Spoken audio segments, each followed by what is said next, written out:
Seis en punto, qué bárbaro, qué salvaje, qué animal. ¿Cómo están? Muy buenas tardes, GF Norona Oficial en YouTube, Fernández Norona en Facebook.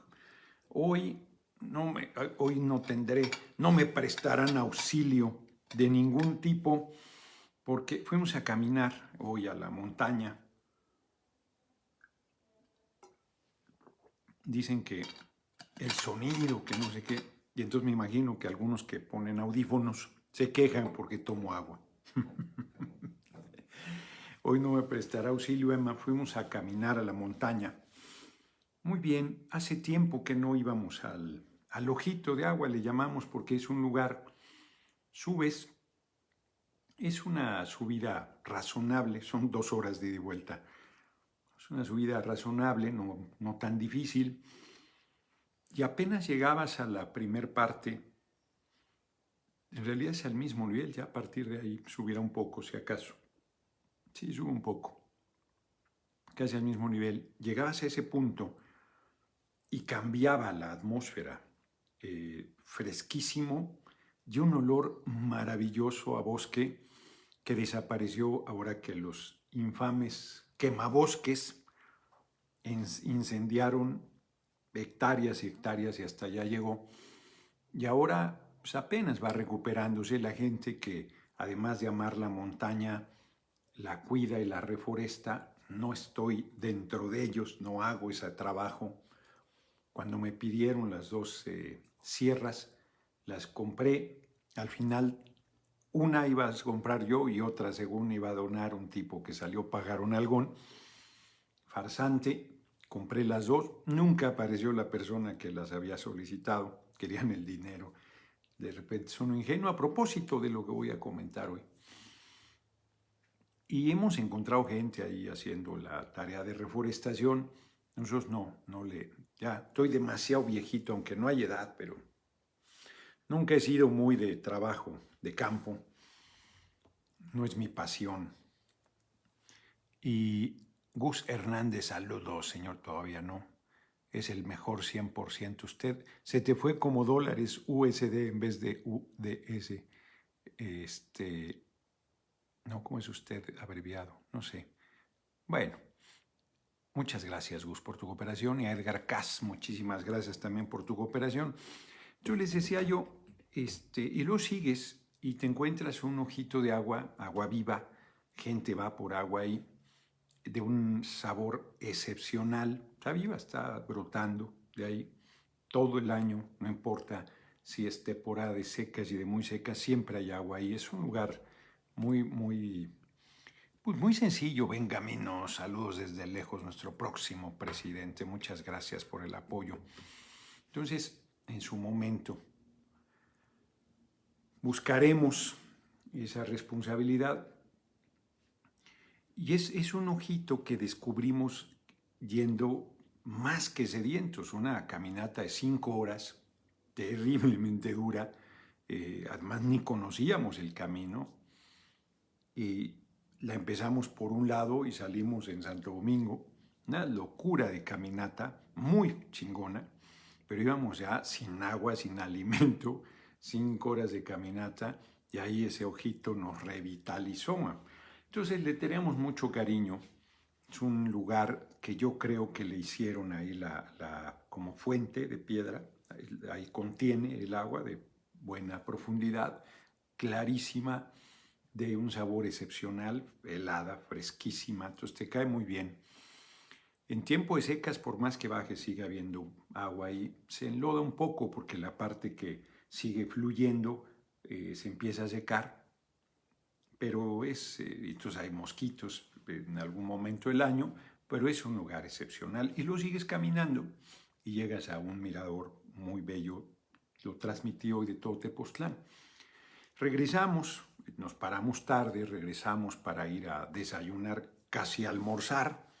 Hoy es día de cecina, ya no fuimos, porque Emma se encontró aquí un colibrí pequeñito que yo creo que no es recién nacido, porque ya tiene las plumas y todo, bate las alas, pero no alcanza a volar. Yo creo que se cayó del nido en este montón de ramaje, quién sabe dónde esté el nido. y pues no lo quiso dejar ahí. Es un muy buen ser humano y lleva todo el día con el bendito colibrí. Y lo que le falta, no sé cómo le va a hacer en la noche, porque por más que hace el colibrí, tiene muchas ganas de vivir, está en buen estado, pero el aleteo no le da para volar. Y ahí está alimentándolo con un gotero y está ahí con él. Yo terminé el libro, no sabía cómo titular hoy la charla, porque de lo que quiero hablarles, yo he insistido que nuestro movimiento, que dice que por el bien de todos, primero los pobres, no ha llegado a los más pobres. Los más pobres siguen sin ningún auxilio. Y los más pobres no son los más humildes, los más empobrecidos que ahí van tirando, sino quienes están en situación de calle. Esos son los que nada tienen y que son víctimas. Vimos ahora en diciembre 2 personas en situación de calle, 2 indigentes, fueron asesinados a tiros en Guadalajara por gente miserable, inhumana, cobarde. Y si tú ves a la gente en situación de calle, tienen en la cara la geografía de toda la violencia que sufren. La mayoría tienen la nariz rota, la mayoría tienen alguna marca, además del sufrimiento, del hambre. Yo no sé lo que es el hambre. O sea, es lo que es tener mucha hambre y ponerte de malas porque se tardan en servir o porque no alcanzas a llegar y no tienes ni un clavo a tu casa y ya quieres llegar y que ya todo esté puesto. La impaciencia y la irritación de tener hambre, pero no sé lo que es pasar varios días sin comer. Se los comentaba ayer, lo he hecho como protesta, he hecho ayunos, huelgas de hambre, pero no sé lo que es pasar hambre, afortunadamente. Y el libro de George Orwell, Dante Salazar, como todos los días, muchas gracias. Larga vida a George Orwell. Yo conocí a 1984, Rebelión en la Granja, que son clásicos. 1984 escribió en 49, al parecer, 1949, del siglo XX, y habla de una hipotética sociedad de control por el gran hermano, que todo lo ve, todo lo observa y todo te manipula a través de una gran pantalla.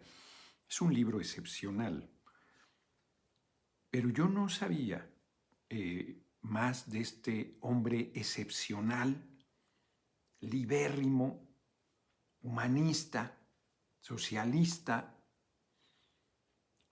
democrático, se decía él, un hombre de una calidad humana impresionante, un gigante en realidad. Murió muy joven, a los 48 años, de tuberculosis, producto de lo que narra en el libro Sin Blanca en París y Londres. Tú lo empiezas a leer y te mueres de la risa. Son cosas trágicas, pero como pasa, las cuenta con humor negro y te vas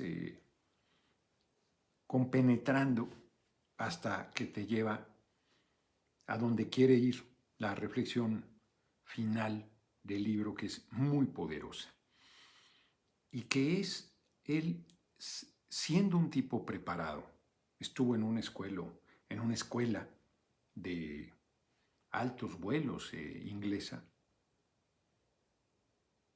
Eton, creo que se pronuncia, se escribe Eton, no sé, yo creo que sí es Eton.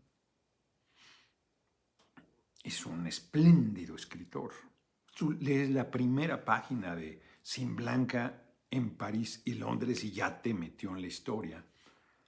Es un hombre preparado, un hombre culto, un caballero y joven que de repente se ve sin un clavo porque da clases de inglés en París y de repente uno de sus alumnos deja de prescinde las clases, otro se le da la fuga y se queda y empieza a empeñar la ropa y tal, hasta que está literalmente en la calle. Y entonces 3, 4 días sin comer, se cuenta, la historia es terrible. Y te encuentra un trabajo que aquí sería lavaplatos, pero es más complicado que eso. Y te cuenta, les comenté ayer el capítulo 15, los sensibles no deberían leerlo porque seguro no volverán a comer en un hotel o en un restaurante lujoso ni en ninguno en general. Ay, te mueres de la risa, es terrible a la vez. Pero el tipo acaba en la calle, en el arroyo, como se dice, ¿no? La calle, viviendo en la calle, yendo a albergues de vagabundos. Y entonces te obliga a la reflexión, porque es un mundo racista, clasista, brutal, sigue siendo, donde ves con desprecio, hay gente, no estoy criticando, que pues tan buenísimos para sacar de contexto las cosas, no estoy criticando, pero hoy en pleno siglo XXI hay gente con mucha sensibilidad, con mucho aprecio a la vida, que tiene una lucha en la defensa de los animales, que son seres sintientes y que sufren, sin duda, pero que no les conmueve el dolor del ser humano, que ven a una gente en situación de calle como si fuera, bueno, pues no una bestia porque tienen más empatía con un animal que sufre, pero el ser humano tiene esta idea perversa a estas alturas de que el pobre es pobre porque quiere, que la mujer no está ahí, quien se prostituye es sobre todo un relato de hombres vagabundos que tú no sabes por qué están en esa situación de calle. Y que leyendo este libro es fácil llegar a la conclusión, me lo decían en Venezuela también, cómo habían resuelto este tema, ya volvió a estar presente en la sociedad venezolana. Yo les he platicado que la primera vez que fui a Venezuela, con todo el 2011, con todo el prejuicio hacia Chávez, todo el prejuicio. O sea, yo pensé que iba a llegar a ver un régimen autoritario, sin ninguna actividad privada. Yo conocí a Cuba, donde toda la actividad económica estaba en manos del Estado cubano, y supuse que era un régimen de esa naturaleza y me encontré con una sociedad con la actividad económica privada como cualquier país capitalista, sin ninguna restricción. Eso me llamó mucho la atención por toda la manipulación de los medios que yo había vivido como vive todo el mundo. Y tú les crees. Antes de la pandemia, la gente ya no le creía a radio y televisión. Antes de la pandemia, la gente no le creía a sus gobiernos. Y hoy les cree todas las medidas arbitrarias que les imponen. No estoy hablando del nuestro, porque el nuestro sigue dejando en libertad que uses. No es obligatorio el uso de la mordaza y no es obligatorio que te vacunes en nuestro país. Pero en todos los demás países le creen al gobernante en turno cuando no le creían nada y a los medios cuando ya no les tenían ningún respeto. Interesante. Pero vuelvo al tema. Entonces, la gente que está en situación de calle, pues se le ve como con absoluto desprecio, que además se ven impedidos de asearse, aunque quisieran hacerlo, no tienen manera. Yo alguna vez en la Roma tuve que intervenir porque en la plaza, ¿cómo se llama esa plaza? No está el David, de la copia del David de Miguel Ángel. Río de Janeiro se llama. estaban unos jóvenes bañándose, pues, con el pantaloncillo puesto. No estaban desnudos de las cinturas hacia arriba, y estaban bañándose evidentemente, y estaban disfrutando el baño. Sean jóvenes en situación de calle. Y alguien le molestó y pidió la intervención de la policía para que se los llevara. Y alguien que está en condición de calle, pues es víctima de cualquier atropello. Les pueden acusar de lo que les dé la gana, desde un asesinato, desde un robo, desde un secuestro, o lo que quieran. Lo que quieran. No tienen derechos, no tienen nada. Son piltrafas, ¿no? Los consideran, ¿no? Humanas. Entonces yo intervine, no era yo, pues nada, ciudadano cualquiera, paré a la policía, evité que se los llevaran, hace muchos años de eso, muchos años. Siempre he sido sensible al sufrimiento del ser humano. Si estoy en la política es por eso y por ninguna otra razón, no es por ambición personal. No tengo el ego ni la ambición lo suficientemente desarrollada como para eso. Pablo Alexis Noroña, es mi cumpleaños, felicítame, pues te felicito y te agradezco la cooperación. Pablo Alexis.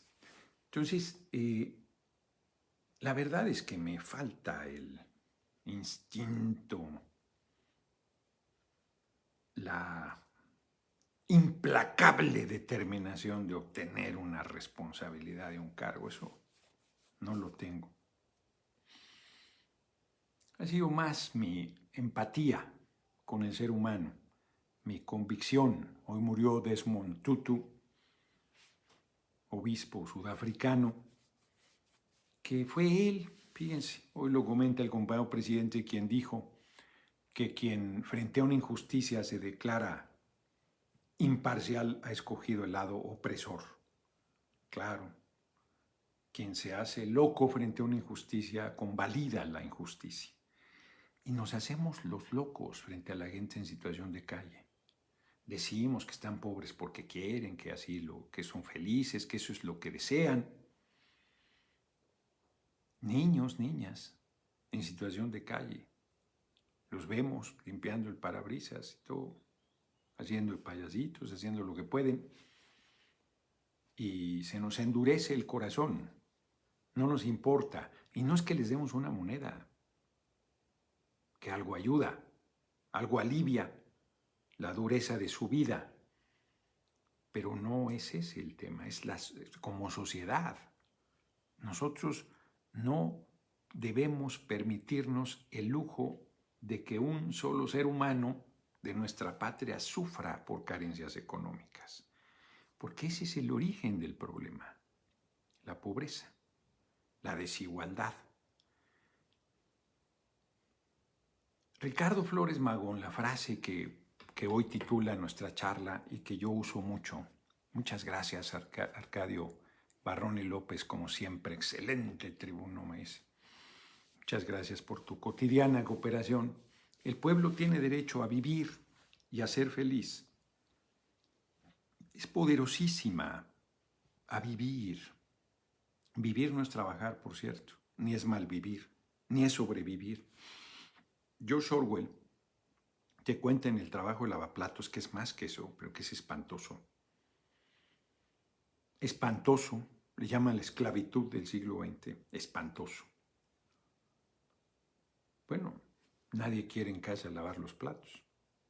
Es espantoso. Imagínate lavar no 1, no 2, no 10, no 100. Todo el día, 10 horas, 12 horas al día, toda tu vida lavando platos. No porque no tengas preparación. Este hombre tenía preparación. George Orwell. Estamos hablando de George Orwell. Sino por muy diversas causas que te pueden llevar a esa situación. Trabajo enajenante, estupidizante, alienante, denigrante. 16 horas al día, que ya no te permite pensar. Y luego te comenta a los fines de semana cuál es la única satisfacción. embrutecerte, acalderonarte. Aquel lo hace porque le debe resultar muy difícil convivir con él mismo y sus monstruos.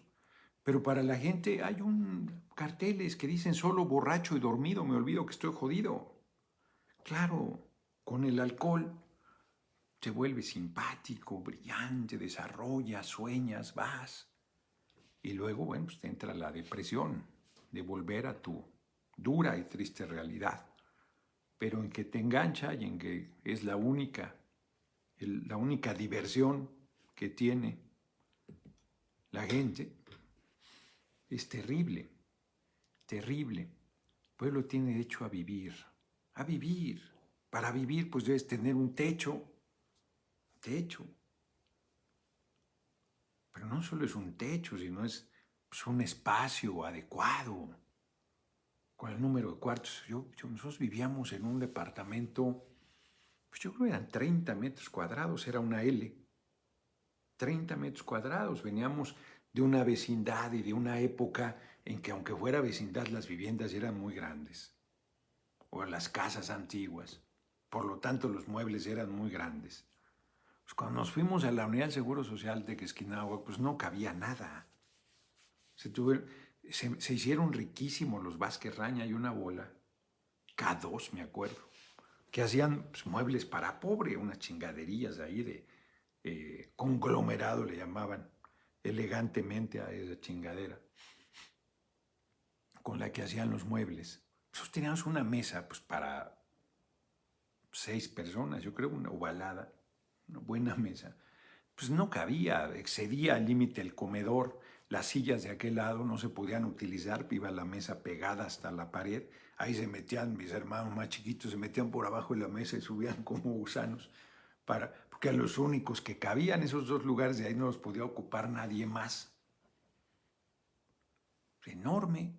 Y luego ya estaba la disquesalita, que con la televisión aquí pegada, y el sofá cama, que sillón, un sofá cama, que era donde dormía mi tía toda su vida y durmió mi tía Rebeca Noroña Velázquez.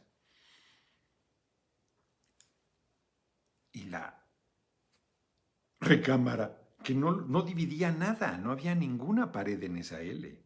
O sea, una cocinitita chiquita, chiquititita, la estufa y pasabas de lado para ir al lavaplatos, el calentador, y no había ninguna división entre el disque comedor y la disque sala.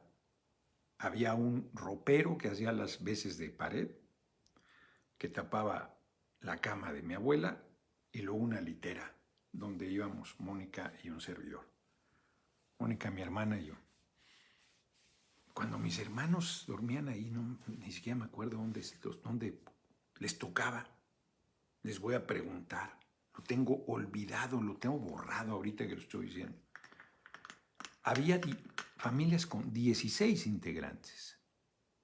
¿Cómo hacían los niños? Bueno, pues ahí en toda esa parafernalia, en todo ese tumulto, 16, 15, 12 eran familias, no, 10, 7 y pocos.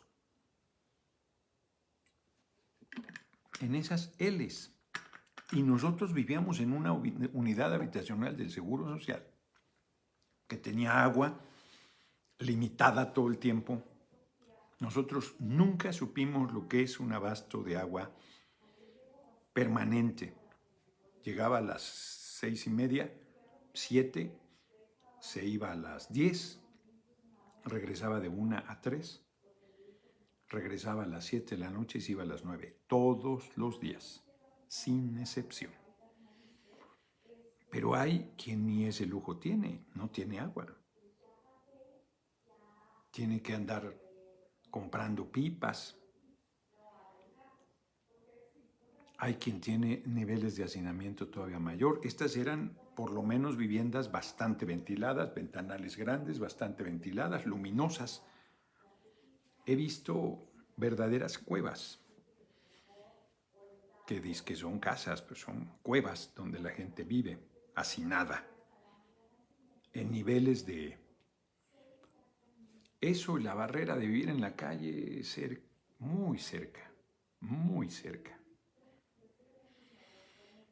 Entonces, todo eso envilece, liquida a la gente, le quita toda autoestima, la anula y la avienta a la calle. La gente, como bien dice George Orwell, tiende a pensar que los vagabundos son peligrosos y malas personas.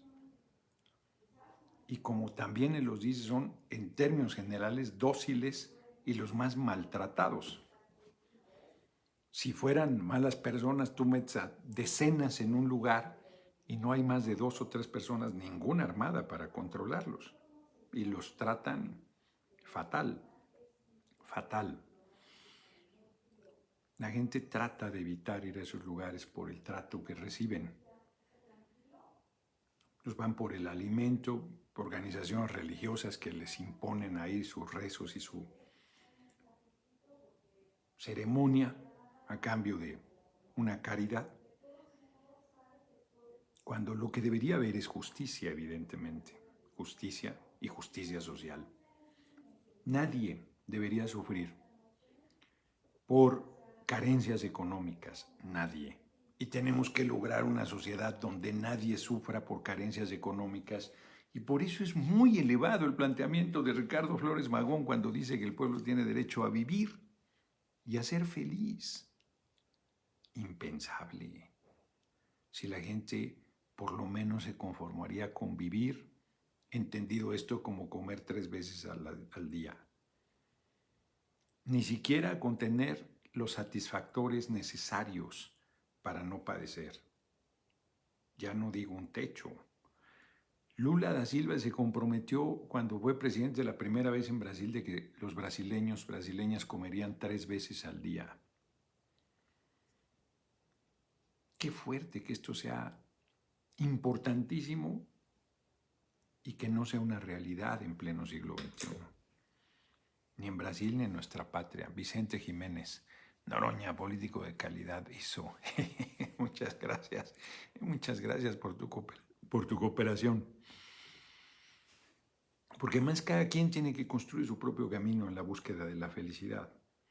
Entonces me hizo, pues no lloro porque soy de la escuela antigua y me aguanto y si me sale alguna lagrimilla por ahí.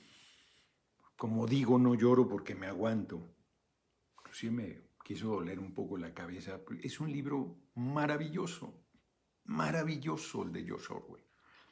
Es una joya, está espléndidamente escrito. Es el primer libro importante de George Orwell, empezó el reconocimiento, es de 1934 por ahí. Participó en la Guerra Civil Española, en las brigadas extranjeras, del lado de la República, obvio decirlo. Tiene un libro sobre ello que debo leer. Está muy cabrón George Orwell. Qué tipo de verdad más excepcional. Y tiene un personaje ahí, Bozo. Grande, cabrón. Un gran personaje.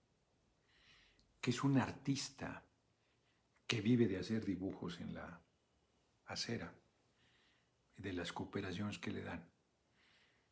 Y que es de verdad un tipo libre. Porque George Orwell, que ha estado tratando ahí con la gente y los ve envilecidos, los ve atrapados, desesperados, sufrientes. Antonio González, muchas gracias por tu cooperación. Dice, no, pues aquí no hay manera. Y él dice, si eres pobre o eres rico, eso no cambia tu posibilidad de ser libre.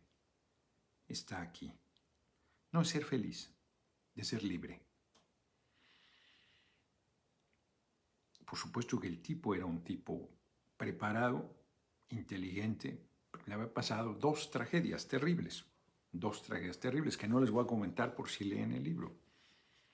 Es de lectura obligadísima para todo aquel que tenga la idea de comprometerse con un proceso de transformación de ese tamaño, porque te humaniza, te hace ver a los más humildes, a los más que más sufren en esta tierra, a los seres humanos que más sufren, como lo que son seres humanos, que necesitan de nuestra mano. Yo tengo que encontrar una idea, una manera, una propuesta para llegar a ellos, a los que nada tienen, porque no hemos llegado a ellos. El muñeco, hola señor Noroña, usted es un chingón, la mera neta. Muchas gracias.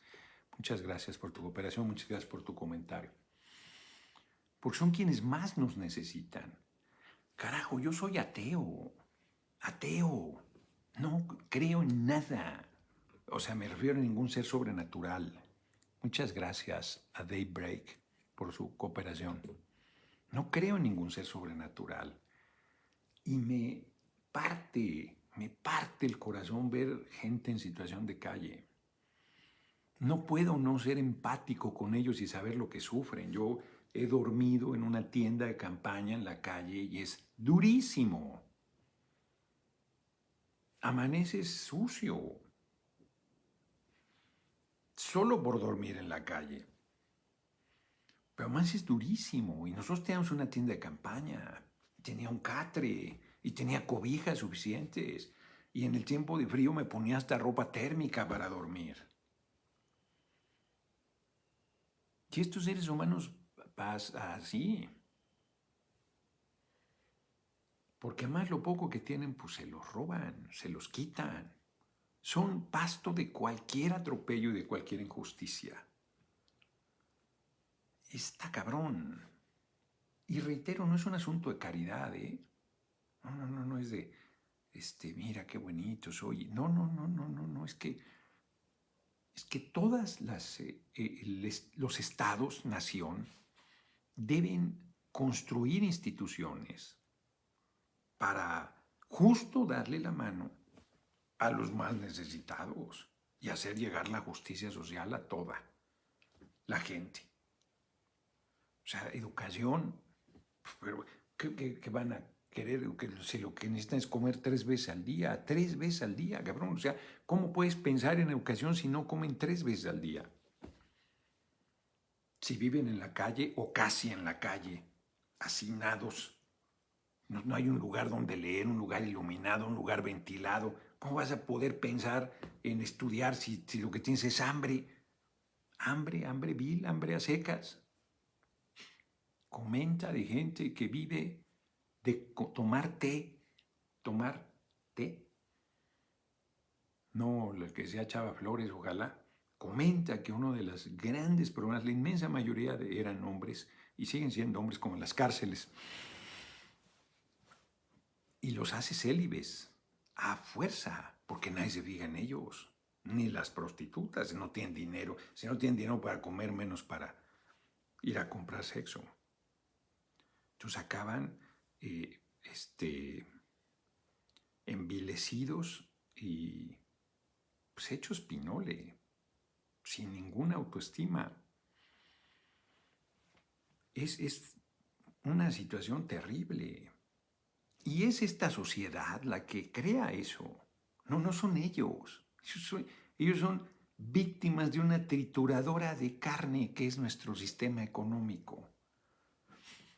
Marx, yo creo que sí. En el tomo 1, El Capital, si es la del Fondo de Cultura, no sé cuál tomo sería, si es la del siglo XXI, por siglo XXI, decían que es la mejor traducción, era muy cara para mí, nunca compré esa, yo compré los 3 tomos del Fondo de Cultura Económica.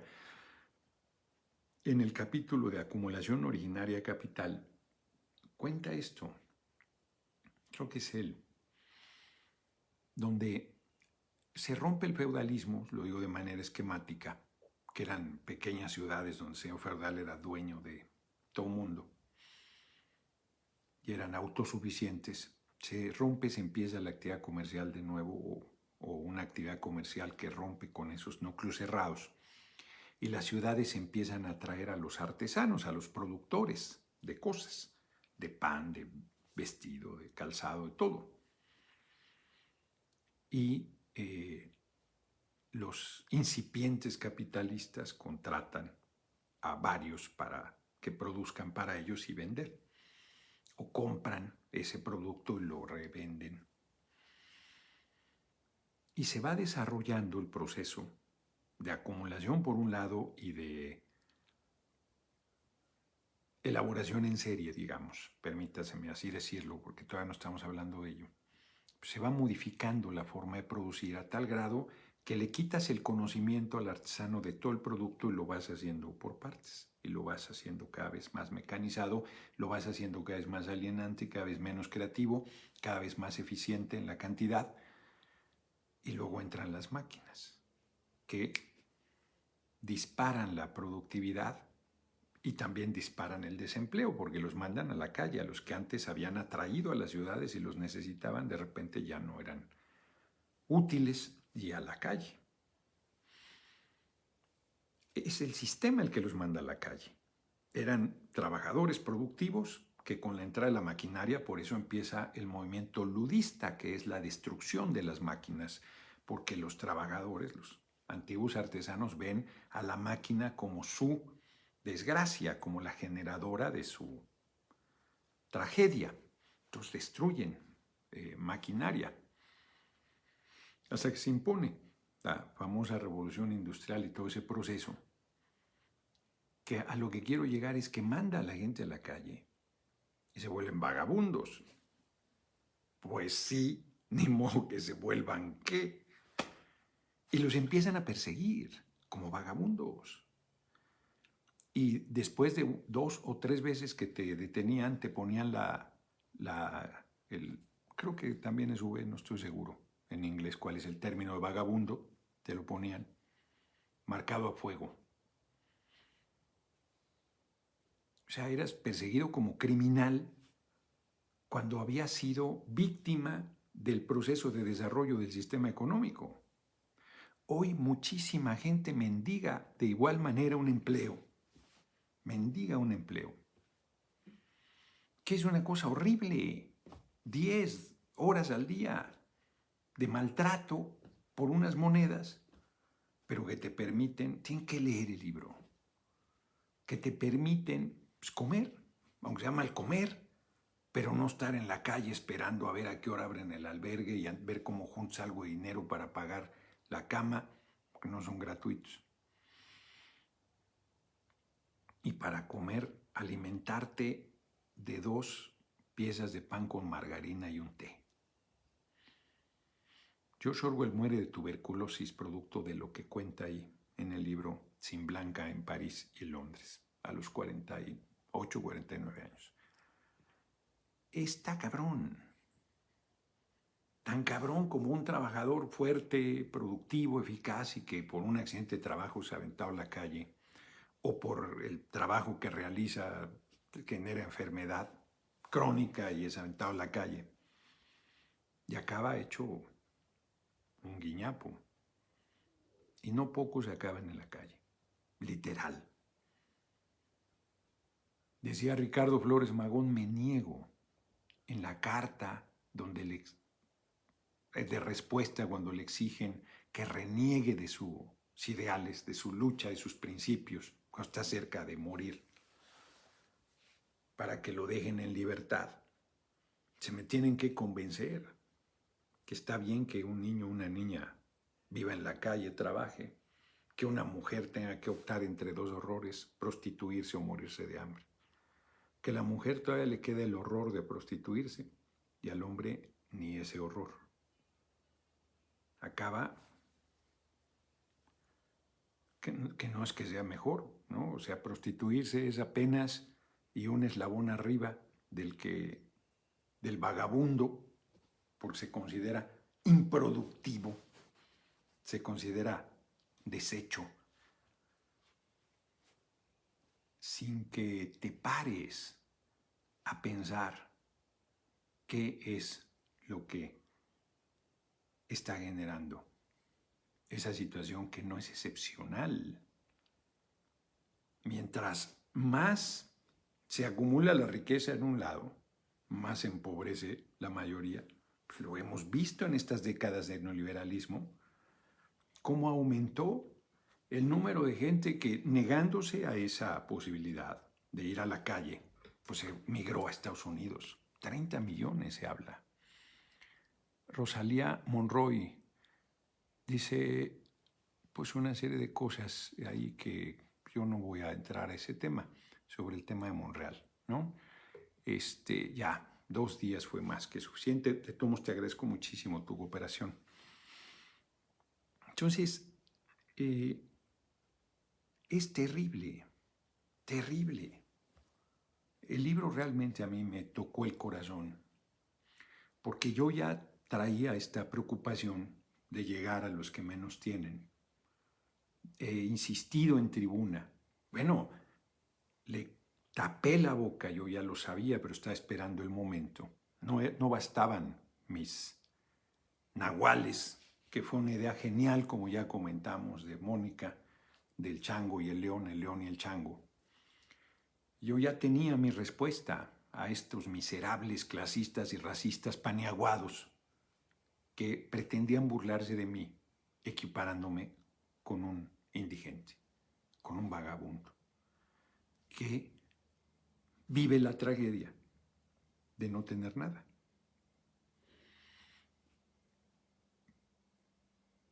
Es terrible cómo nos hemos ido con este sistema que lo único que valora es el dinero, los bienes materiales, cómo hemos ido como si anduviéramos con orejeras, no permitiéndonos reflexionar sobre lo que pasa a nuestro alrededor y las causas de lo que pasa a nuestro alrededor, y echándole la culpa a los políticos. ¿Cuál es la culpa del político más corrupto de que te paguen un salario miserable? De que trabajes horas extras y no te las paguen, de que no te den seguridad social. Basilio Velasco Noroña para presidente 2004-2030. Mi familia lo apoyamos y compartimos sus videos. Muchas gracias, Basilio, y muchas gracias por tu también cotidiana cooperación.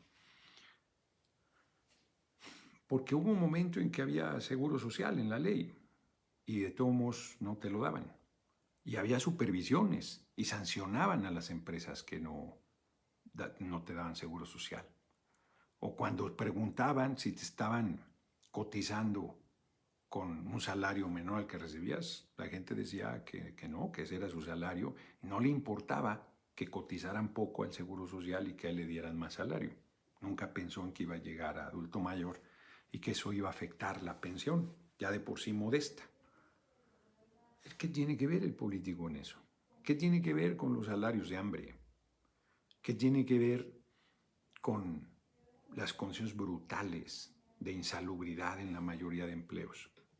¿Qué tiene que ver con los trabajos alienantes? ¿Qué tiene que ver? Algo tiene que ver, pero en esencia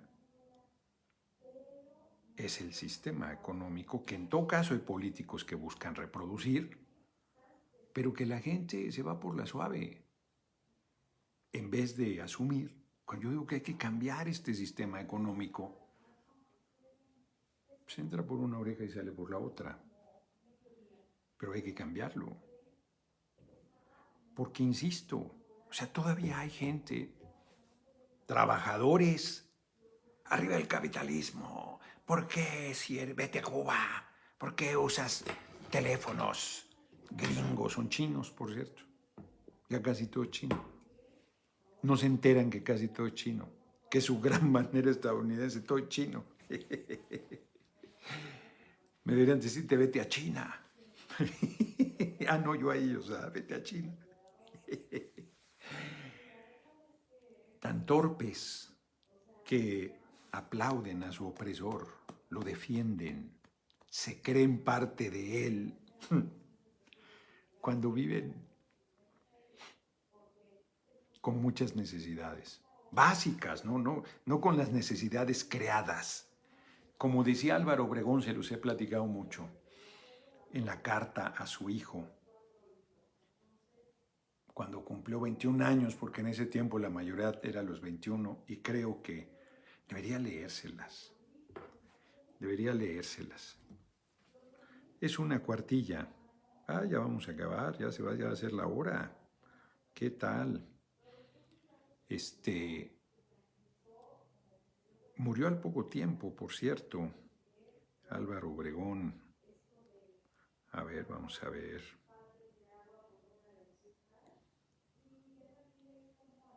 Carta de Álvaro Obregón a su hijo.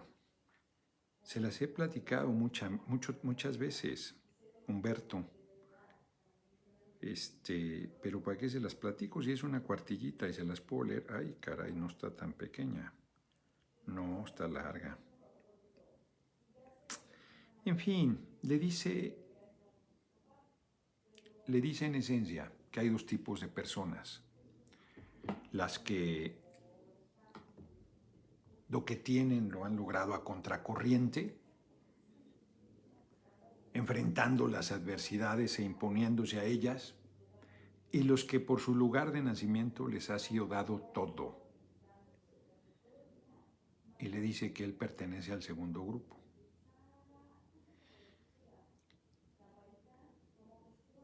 Y le comenta pues, que puede cometer cualquier exceso con la droga, con el alcohol, con lo que sea, pero que hay una sola cosa de la que debe cuidarse. Cuídate de lo superfluo, le dice, porque lo superfluo es infinito. Y efectivamente, o sea, frente a lo superfluo no hay dinero que alcance.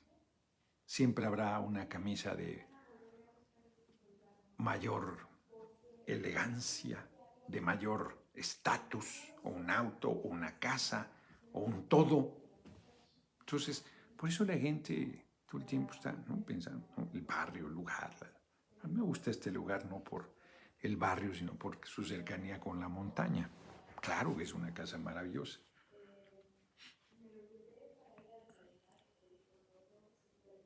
$60 me llevó llegar aquí. Ya les platiqué la casa donde vivía. Antes, la recuerdo también, en Vidal Alcocer era una casa de vecindad, era grande. Eran 3 pisos. Una parte, la puerta, una parte, así un chorizo que a mí me da mucho miedo porque estaba siempre oscuro. Luego una escalera de fierro un ángulo como de 45 grados, que también había que subir y bajar con cuidado, muy, muy alta. Subías un piso, abajo pues no había nada, era un chorizo ahí. Una escalera, un primer piso donde estaba la sala, el comedor amplio y una ventana que daba a Vidal Alcocer o hoy Avenida Circunvalación, una ventana grande, y luego otra escalera igual hacia arriba. ¿Quién sabe qué habrá sido ese edificio? O sea, ya no existe, pero antes no sé qué habrá sido, antes de haber sido vecindad. No sé si una casa antigua, porque era una escalera grande, no solo porque yo fuera niño, era una escalera grande, y luego otra, la recámara arriba, que podía dividirse en más, fue un espacio grande. Y el baño estaba afuera. Tenías que salir de la casa y una puerta a un lado estaba el baño. El sanitario y la regadera. Para nuestra vivienda no era comunal, aunque había vecindades que tenían espacio comunal. Yo creo que era mejor ese lugar que la unidad del seguro. La unidad del seguro era una vivienda más salubre en el sentido de ventilada, iluminada, más moderna, era del 59, la unidad es del 59, la unidad habitacional de IMSS, y esta era una vecindad del centro de la ciudad, pero su ubicación era espléndida. Entonces, a Tlalnepantla, que era el quinto carajo. Y ya, luego me fui a vivir a Vertis, ahí compramos un departamento a crédito con mi primer pareja. Un buen espacio con 1, 2, 3 recámaras, 2 baños. Nunca pudimos terminar el segundo baño. Me separé relativamente rápido, dejé el departamento y luego estuve un tiempo viviendo ahí en Vidal Alcocer otra vez, porque el sismo 85 hicieron varios departamentos de renovación habitacional y ahí yo vivía en uno de renovación. Ahí estuve un tiempo y luego ya me fui a vivir con mi segunda pareja y conseguimos un crédito del Banamex y viví en el conjunto de Mascota del Buen Tono. A mí me gustaba mucho ese lugar. Ese fue una mejoría notable. El de Vértiz también estaba bien, con créditos ambos. Ahí me tocó la época de los deudores de la banca, luego me separé, igual le dejé a mi ex todo. Y luego, pues fue 7 años bien difíciles en un departamentito menos, como eran como de veras 20 metros cuadrados en Edison, 59, 5, 59 departamentos, 5, chiquititos. Ese sí era una recamarita con la ventana que daba Edison, otra pieza, ¿no? Que era todo, una cocinitita y un bañitito. Se fue rudo. Y luego mi hermanita María Fernanda Campa Uranga me prestó para el departamento que tengo en el centro histórico. Y esa es mi propiedad, después de 60 años de trabajo. Aquí rento, insisto. En fin, vamos a hipócritas, aquellos que se dicen amlovers y atacan a Noroñas de izquierda, apoyan su lucha a nuestro presidente, apoyan a su candidato. Fíjense que sobre ese tema hoy no quise entrarle.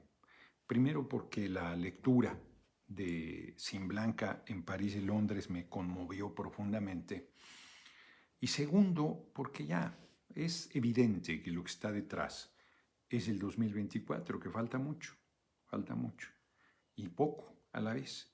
Y yo creo que hay mucha desesperación. Yo creo que flaco favor le hacen quienes apoyan a mi compañera Claudia Sheinbaum haciendo estas campañas contra los otros aspirantes. A mí ni me incluyen en las encuestas y los ataques son feroces, pues si ni estoy en las encuestas y no tengo ninguna posibilidad y no soy de Morena y entonces no seré candidato nunca, yo no sé por qué se empeñan tanto en atacarme, ¿no? Francamente no le veo el sentido. Pero además son muy irresponsables porque necesitamos de todas y de todos. Si yo soy candidato, y francamente espero serlo, de Morena, PT y Verde, del movimiento, en su momento a la presidencia, necesito de Claudia, necesito de Marcelo, necesito de Monreal, necesito de todos, de Tatiana, de Rosional, de todos, del pueblo, el movimiento, de todos. Nadie sobra. Claudia necesita de todos. Marcelo necesita de todos. Monreal necesita de todos. Nadie puede darse el lujo, somos pares los aspirantes. Nadie es. Andrés Manuel, compañero presidente, necesitó de todas y de todos. Y vean qué grande es. Necesitó hasta de quienes lo atacaron. Necesitó hasta de quienes le hicieron fraude. Necesitó hasta de quienes lo vituperaron. Necesitó hasta de quienes sabían que lo iban a traicionar. O intuía, o pensaba que lo iban a traicionar, o no se traicionaron. Otras personas. Tú necesitas de todos y más, porque es muy fuerte lo que se está haciendo, son muy grandes los intereses que se combaten. Esto es una ruptura, una división, y con una ligereza desprecian a compañeros y compañeras que necesitamos. Es una torpeza, no le ayudan a Claudia. Y digo a Claudia porque es evidente, la campaña es contra Marcelo, contra Monreal y contra un servidor. Pues es evidente que son gente dentro del movimiento que apoya a Claudia y que no le están ayudando en nada.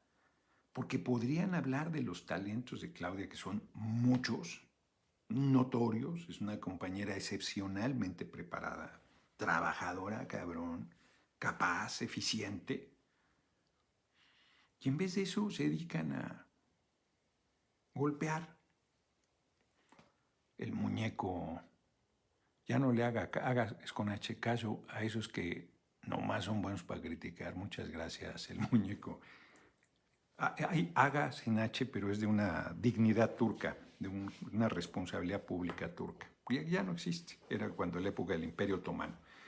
Entonces, flaco favor le hacen daño al movimiento y no se dan cuenta. Allá andan sacando de contexto, porque yo aquí les dije, cuando estuvimos con el compañero presidente hace casi 2 años, les he platicado mucho esa reunión en Palacio Nacional. Dijo, ustedes siguen, puros diputados, diputadas estamos, ustedes siguen. Si alguien nos quiere hacer un lado, no se dejen. Eso sí, si el pueblo no les quiere, no sean necios. Y nunca faltan lambiscones en todos lados. Pues a quien le queda el saco que se lo ponga. Y ahí hubo algunas legisladores, legisladoras que no, te quedas, te reeliges, sabiendo que eso no se puede. Esto es lambisconería. Y él, muy enérgico, yo me voy en 2024, se acabó, yo por esto estoy trabajando mucho. No, yo, es más, me voy a retirar de toda actividad política en 2024, una vez que acabe mi cargo, mi responsabilidad. Fue, inclusive yo diría que particularmente enérgico. Porque la lambisconería no le ayuda a nadie tampoco. Tampoco a nadie. Lo que necesitas es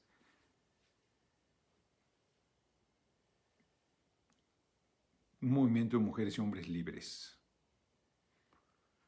Y ahí, por eso es más difícil en la izquierda, no solo porque somos pares, sino además porque no nos articula los intereses económicos, el negocio, el poder por el poder, sino una idea del cómo debe ser nuestra sociedad. Y ahí tenemos diferencias, ni modo que no. Pensamos de manera muy diversa, muy distinta. Todo eso hace muy difícil la unidad y la cohesión de nuestro movimiento. Y debemos mantener la unidad por sobre todas las cosas, la unidad. Y me parece que es ahí a donde hay que mantenerse. Yo ya dije lo que tenía que decir sobre el tema de Monreal, que no está cerrado, porque, como ya lo dije también, saldrá al final la verdad. Si del Río Virgen resulta responsable, se equivocó Monreal, no Marcelo y yo, donde lo único que hemos dicho es que honra a Monreal la solidaridad con Del Río Virgen. Punto. Y si Del Río Virgen resulta inocente, se equivocaron todos los que han hecho esta campaña infame. Y me temo que no se van a disculpar, ni lo van a reconocer, ni van a modificar su actitud. Y yo lo único que le estoy pidiendo a la gente que me apoya es que no incurra en esas conductas miserables, canallas que no son de compañeros. Miren, creo que lo dije ayer, ya para pasar a las efemérides porque ya nos fuimos de tiempo.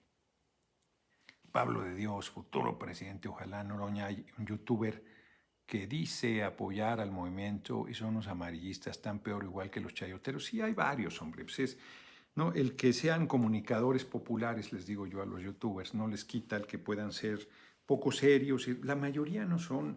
A ver, por ejemplo, de Vicente Serrano, le dicen youtuber de manera peyorativa a la gente de los medios, pero es un hombre con una carrera periodística de toda la vida, preparado, con sus particularidades, muy metido en apoyo al movimiento, pero hay muchas, pues, que empezaron comentando cosas desde su ronco pecho y ahora ya se creen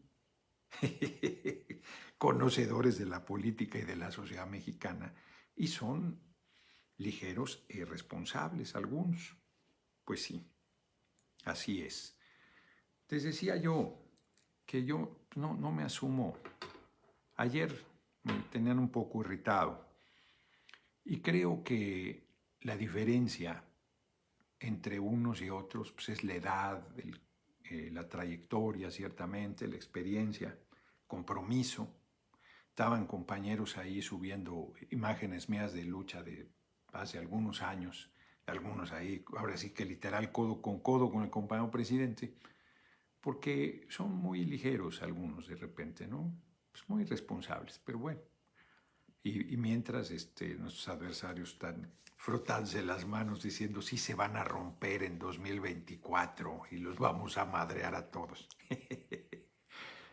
Yo espero que no nos rompamos, pero va a ser duro. Ya está claro de qué tamaño y de qué manera va a ser la contienda interna. Entonces va a ser sin ética, sin moral, sin principios, sin veracidad, sin compañerismo. Pero quienes a mí me apoyen, yo no voy a entrar a esa lógica y les pido no entrar a esa lógica.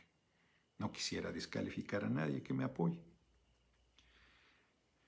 porque nosotros no nos vamos a mover por ahí. Y errores cometemos todos, hombre, y torpezas. Esta semana pasada, no, la última semana de sesión estaba un compañero exdiputado, que yo pensé que todavía era diputado, alcalde electo de un municipio de Oaxaca, y yo vi que a él le decían que se esperara un momento, que no sé qué, y yo ni saludé estas cosas que lo basto pensando en la inmortalidad del cangrejo. Y luego ya Margarita García de Oaxaca lo ayudó a entrar. Y entonces el compañero estaba sentido con razón, porque ha de haber pensado este mamón y me saludó y vio que quería pasar y ahí me quedé y tal. Y dije yo, caray, hombre, que de repente uno se comete alguna torpeza, alguna... Y no es mala fe ni mamonería, pues cometes tonterías, pues eres ser humano, te equivocas. Yo me sentí mal después, pero dije, bueno, pues me equivoqué, tengo que fijarme. Pues no fijarme, pues tienes que ser más todo el tiempo empático, humano, atento, observar.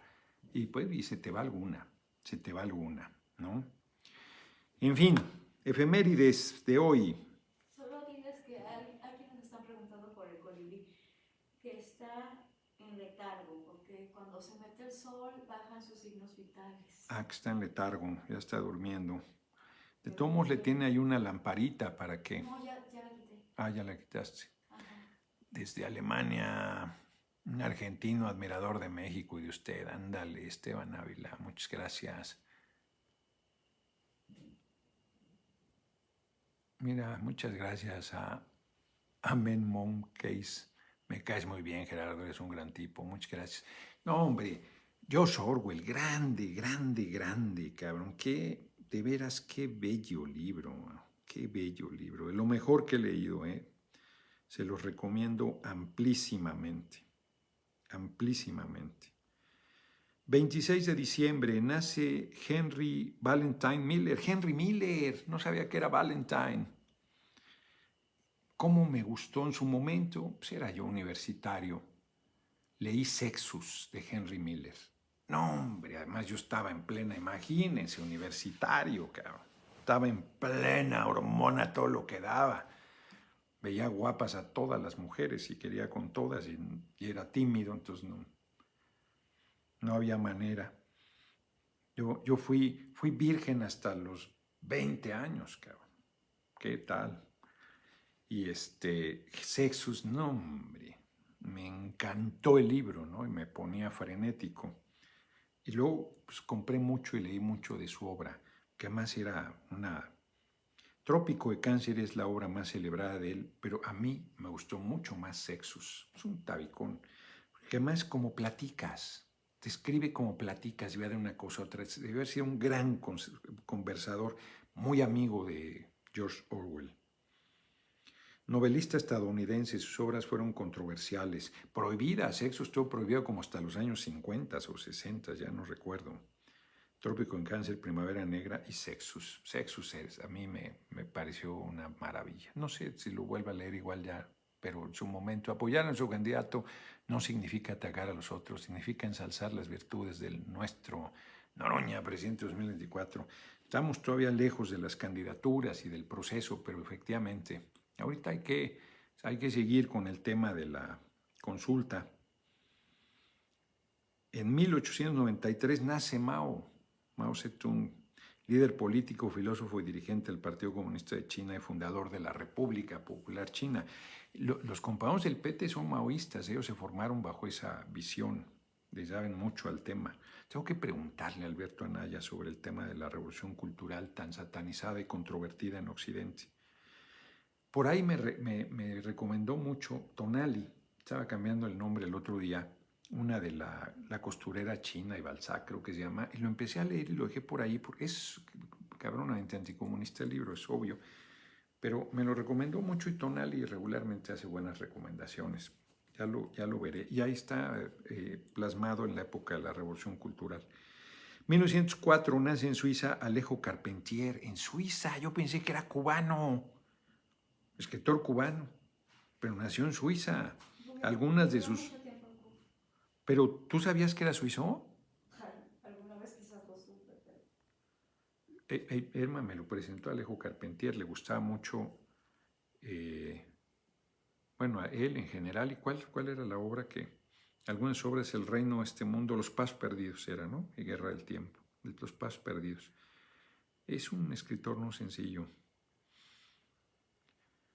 1929 muere en la Ciudad de México Felipe Canales Longoria, no sé quién es, abogado que participó en la solución pacífica del conflicto religioso durante la presidencia de Calles, miren.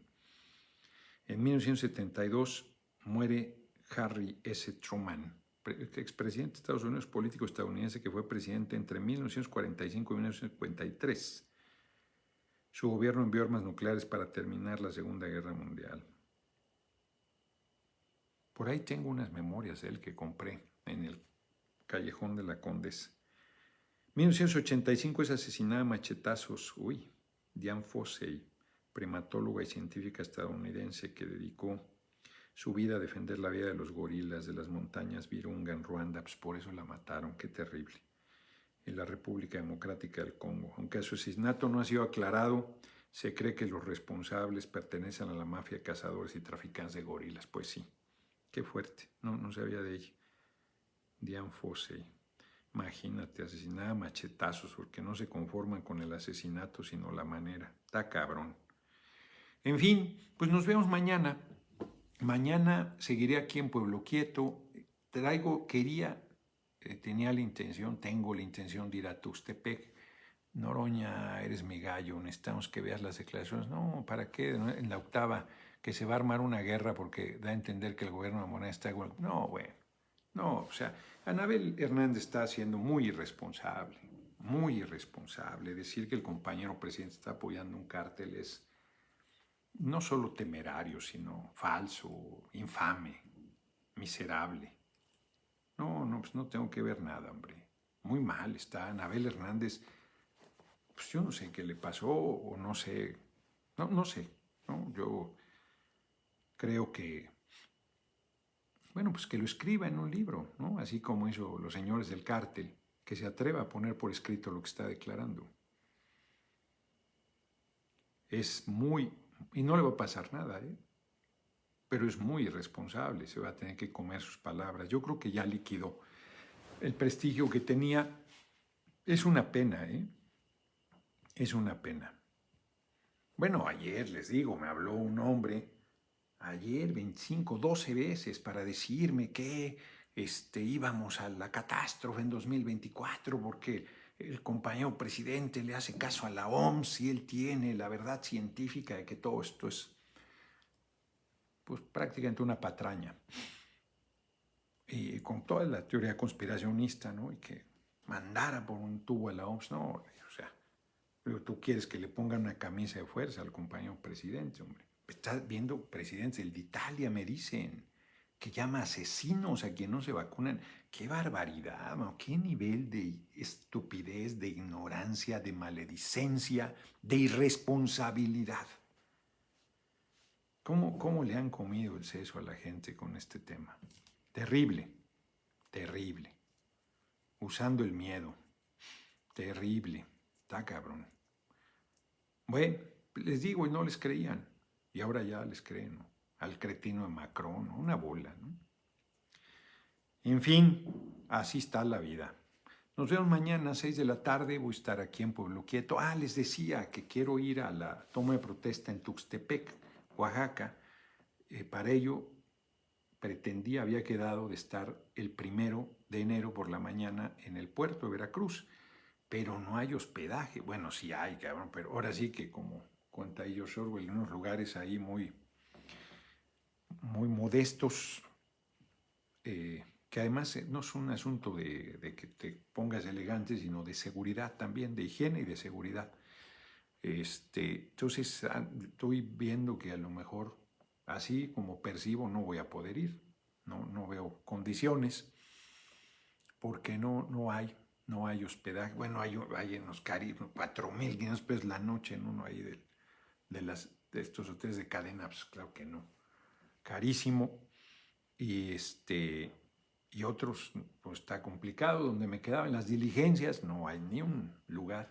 Quería quedarme en el Emporio, que ese se ve muy bien ahí, también al lado del malecón, ¿no? Pues llenísimo, pues es primero. Entonces, a lo mejor sigo aquí en Pueblo Quieto, no me muevo. Como la Martina, no me he movido de aquí. Nos vemos mañana. Muchísimas gracias por sus cooperaciones. Hoy llegó casi a 69 dolarucos. Este gobierno está obligado a disminuir la pobreza en automático. El siguiente gobierno tendrá que continuar con acabar definitivamente la pobreza en este país, Samsan. Sí, el compañero presidente ha hecho muy bien en llegar a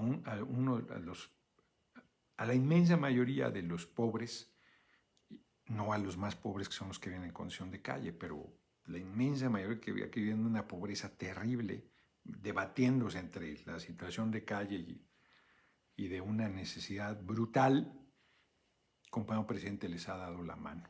Eso a quien era olvidado, a quien nunca se había volteado a ver, adultos mayores, personas con discapacidad, a los jóvenes que estaban ya, pues también ya,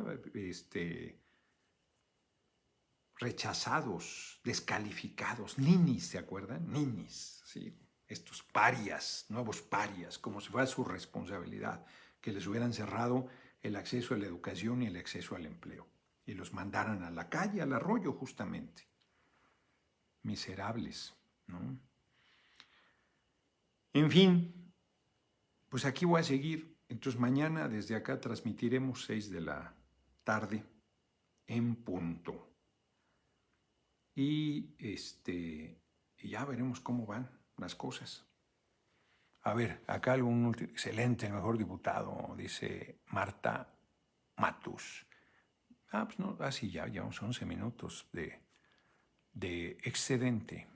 Y no he comido porque, diputado, ¿qué opinión merece el expresidente Samper? Pues él ha estado jugando un papel decente, ¿no? Acabo de ver la entrevista que le hizo Ackerman. Sí, él lleva un rato jugando un papel decente. Somos el grupo que tenemos la mayoría, dice Arturo Bustillos. Lo que va a hacer, va a sacar un libro, porque en Tláhuac están ya los carteles de Sinaloa y que con Omar y Claudia, que les aplaude, lo dijo. Pues está diciendo tonterías. Pues, o sea, sí, Anabel Aristegui da tristeza, exacto, dice alguien por acá. No, hombre, a ver, Claudia es una mujer integérrima. Es una compañera excepcional que va a andar ahí con cárteles y con... Por favor, cuídate y éxito, Noroña. Muchas gracias. Bueno, pues aquí alguien les anda haciendo grilla y eso no lo va a repetir a Claudia Sheinbaum, porque ya dije que yo no voy a entrar. Si hacen alguna crítica así puntual, sí puedo comentarla. Yo tendría críticas puntuales. Cierro diciendo, la mordaza se impuso por la vía de los hechos gracias al gobierno de mi compañera Claudia Sheinbaum, a que lo validó. Pues es una crítica que yo haría, pero la mayoría de ustedes aplauden esas cosas. Pero esto que dicen que vinculado al narco y tonterías. A ver, aquí dice algo, desde la Cámara de Diputados se acompaña el trabajo de la comisión creada en el Senado para investigar la existencia y el probable abuso de autoridad y violación del Estado de Derecho en Veracruz. Salvador Valle, no creo que la Cámara vayamos a entrar a participar en una comisión bicameral. Yo creo que tiene una presión fuerte el gobierno de Veracruz para aclarar pronto ese tema. Mi pronóstico es que Del Río Virgen va a ser declarado, va a ser liberado. En algún momento, igual y me equivoco, pero esa es mi percepción. Exacto, Claudio es de plena confianza al presidente, al igual que Adán Augusto, lo vean, crean o no, sí así es, y Erendira Camacho, y además tiene razón, Claudia ha sido una colaboradora más que leal del compañero presidente. En caso de Adán Augusto, inclusive hasta hay una amistad.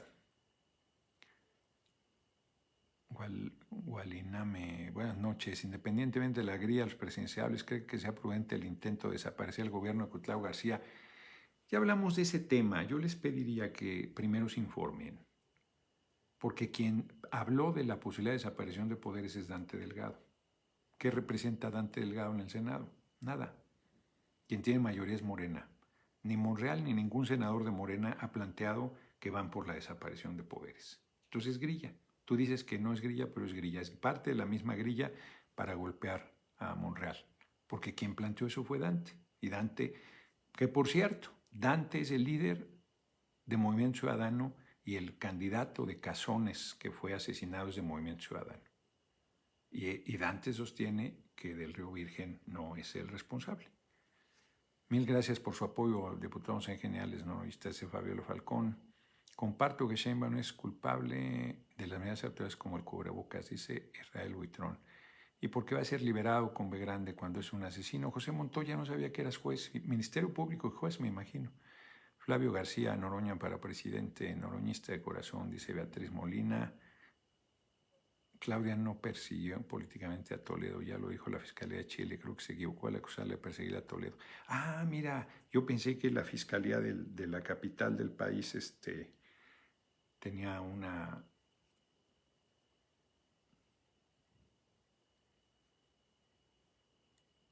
vínculo de mi amiga Ernestina Godoy con Claudia Sheinbaum. Qué bueno que me ilustras.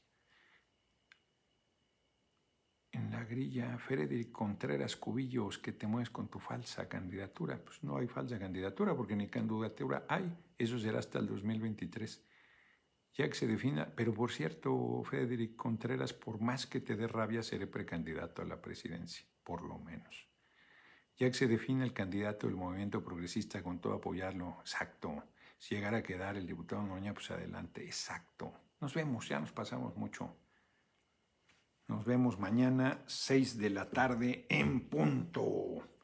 Y si nadie nos dio aquí un consejo, ¿qué hacer con el bendito colibrí? Yo creo que Emma está peor que recién parida, iba a tener que estarlo alimentando cada media hora en la noche, le espera una larga noche.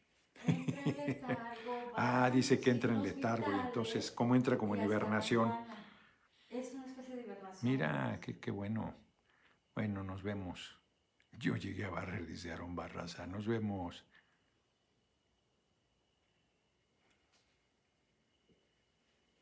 Ay, caray, ahí está. Vamos a pagarle acá. 14,500.